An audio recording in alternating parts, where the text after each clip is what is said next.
Hi there everyone, Alexa here. We are kind of getting a little bit more settled into 2026 now. I chatted a little bit about, thinking about goals, thinking about what to pick goal-wise in terms of what it actually means to try and achieve them, time-wise, practicality-wise, money-wise, perhaps. And today I'm going to talk a little bit about kind of spreading out your goals a little bit across the year. So a lot of people try to take on the world in January, and trying to do loads of changes at once is often a reason why none of them end up happening. So my top tip would be we change one thing at a time and do it for a couple of months until it's nice and ingrained as a habit, and then maybe layer on another thing. But also planning out different goals, so with my running coaching hat on, spreading out goals so that you've not got like loads of different sort of things that you're working on or races that you're doing in a jam-packed calendar.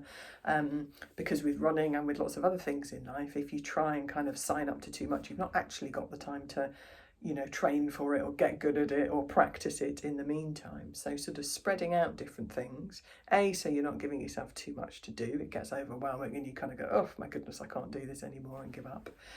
But also the fact that you've actually got time to prepare for each of them properly and do the best job that you can at them, and hopefully have a good experience and amazingly positive experience so you can go on to the next goal.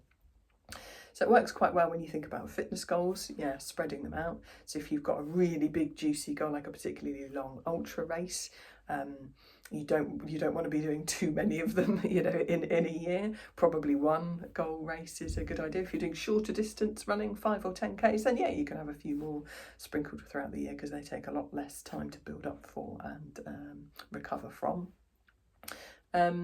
And in terms of overall kind of, like well-being type goals, if you just wanted to make sure that you were getting better sleep, if you were, taking a little bit more rest, recovery and downtime, maybe, getting into a little bit of mindfulness. Those things are also good things to just dedicate a little bit of time to, make them their own little mini project. Something like working on your sleep, a good bedtime routine, length of sleep hours, quality of sleep hours, setting up good conditions in your bedroom, all of that again over habit change. It will have fantastic results, but it just takes a little bit of time to bed in.